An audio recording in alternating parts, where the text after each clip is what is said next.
Prezados irmãos, louvado seja nosso Senhor Jesus Cristo, para sempre seja louvado, e nossa Mãe Maria Santíssima.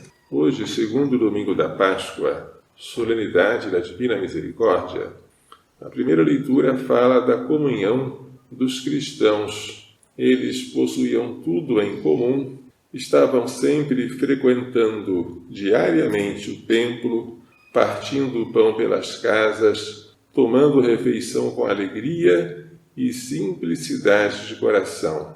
Eram perseverantes no ensinamento dos apóstolos, na comunhão fraterna, na fração do pão, entenda-se, a Eucaristia, e nas orações. Esta é a unidade querida por Jesus, que eles sejam um, como eu e tu, ó Pai, somos um, para que o mundo creia. O Salmo 117 glorifica a misericórdia do Senhor e manda cada classe de fiéis a glorificá-la. Primeiro, a casa de Israel, ou seja, todos os israelitas. Eterna é a sua misericórdia. Depois, a casa de Arão, ou seja, todos os sacerdotes. Eterna é a sua misericórdia. Depois, os que temem o Senhor, ou seja, os não-judeus, mas simpatizante do judaísmo. Eterna é a sua misericórdia. Por que a misericórdia do Senhor deve ser louvada? Porque o Senhor veio em meu socorro. O Senhor tornou-se para mim o Salvador. Quando tentavam derrubar-me, quando me empurraram, eterna é a misericórdia do Senhor. E a pedra que os pedreiros rejeitaram, diz o mesmo Salmo, tornou-se agora pedra angular. Este versículo refere-se a Cristo, que foi rejeitado pelos hebreus, mas se tornou a pedra angular da igreja. E isso foi uma maravilha que o Senhor fez aos nossos olhos. A igreja é a maravilha que nos deu o Senhor, através da sua morte e ressurreição. A segunda leitura traz um trecho da primeira carta de São Pedro, louvando a Deus pela sua misericórdia, sua grande misericórdia, porque Ele nos fez nascer de novo, alusão ao batismo, pela ressurreição de Jesus Cristo dentre os mortos. Ele nos fez nascer de novo para onde? Para uma esperança viva, para uma herança que não se corrompe, não se mancha e nem murcha, que é reservada para vós nos céus. Não é uma certa esperança, portanto, é uma esperança certa. Graças à fé e pelo poder de Deus, vós fostes guardados para a salvação, que deve manifestar-se nos últimos tempos. Tudo isso é motivo de glorificação da misericórdia de Deus. E já agora devemos alegrar-nos, embora esta alegria esteja misturada com aflições por causa das provações. Mas as provações servem para purificar. Até o ouro é provado pelo fogo, mas o ouro é corruptível, quanto mais a nossa fé. A nossa fé será provada como verdadeira se for experimentada pela aflição. Assim, a nossa fé purificada alcançará louvor, honra e glória no dia da manifestação de Jesus Cristo. Sem terdes visto o Senhor, vós o amais. Sem o ver ainda, nele acreditais. O amor e a fé os cristãos têm, mesmo sem ver o Senhor. Mas eles obterão aquilo que não vem. Eles obterão a salvação das suas almas, o encontro com o Senhor a quem eles amam e em quem eles creem, desde que eles sejam fiéis à sua vocação.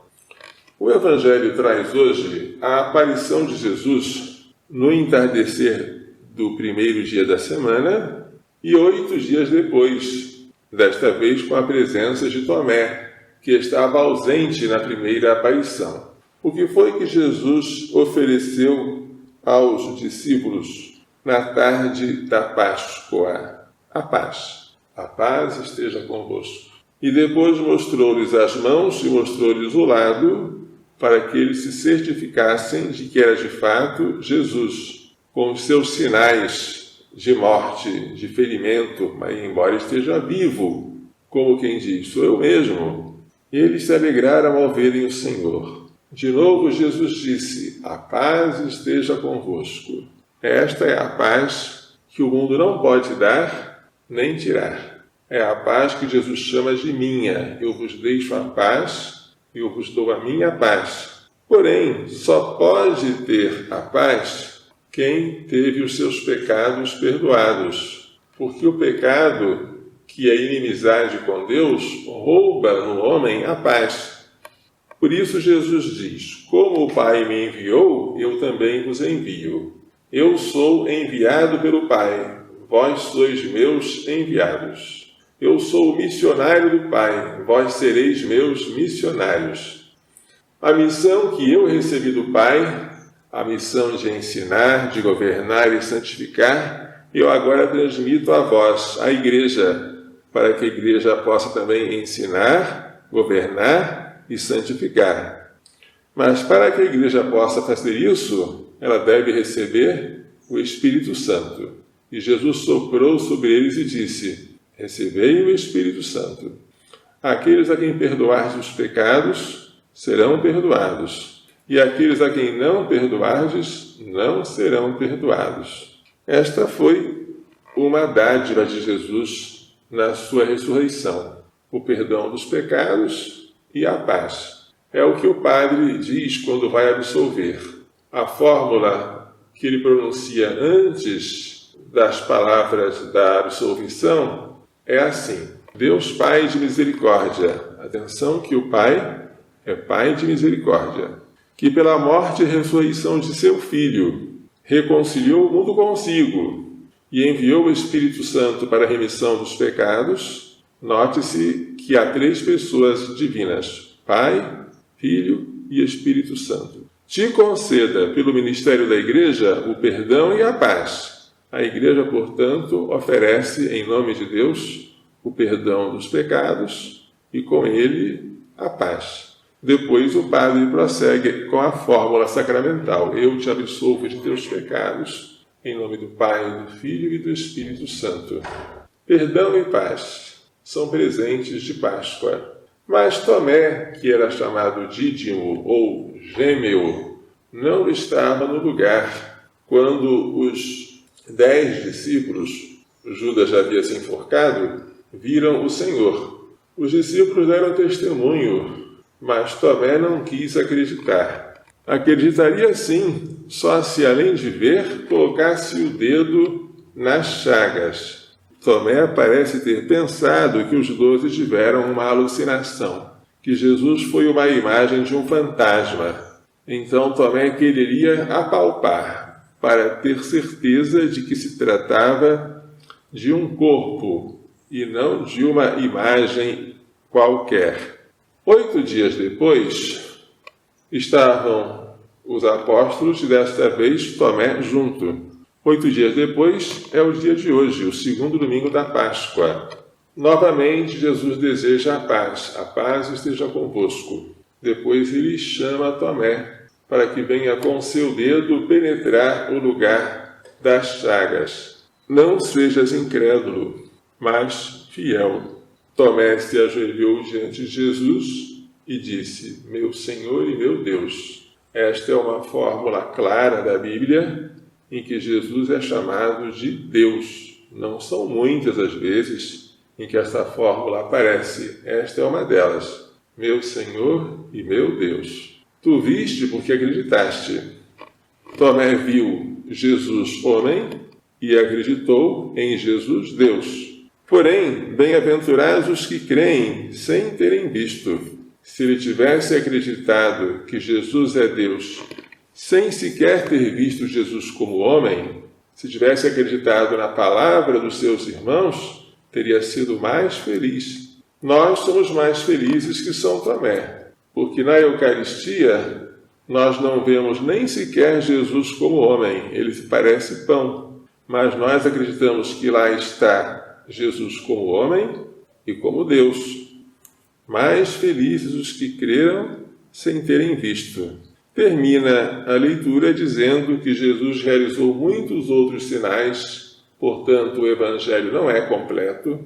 Há outras coisas que não foram escritas e que foram transmitidas oralmente, mas os que foram escritos foram para que os leitores acreditem que Jesus é o Cristo, o Filho de Deus, e tenham a vida em seu nome, a vida eterna.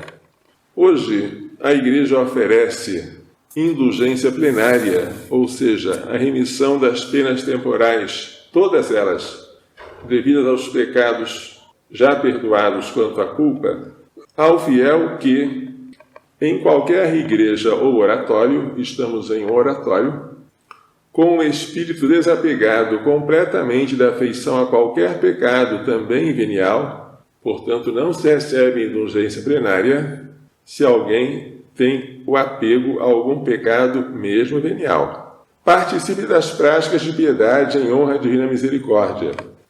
Ou pelo menos recite na presença do Santíssimo Sacramento da Eucaristia, publicamente exposto ou guardado no tabernáculo, o Pai Nosso e o Credo, juntamente com uma piedosa invocação ao Senhor Jesus Misericordioso. Por exemplo, ó Jesus Misericordioso, eu confio em vós. Portanto, hoje podemos lucrar a indulgência plenária se recitarmos aqui dentro da igreja e diante de Jesus, no Santíssimo Sacramento, o Pai Nosso, o Credo e a invocação: Jesus, eu confio em vós. Mas nós ganharemos esta indulgência plenária se houvermos confessado, em um período de alguns dias antes ou depois de hoje, se estivermos hoje em estado de graça, se comungarmos hoje e se rezarmos pelo Papa alguma oração. Habitualmente essa oração é um Pai Nosso e uma Ave Maria.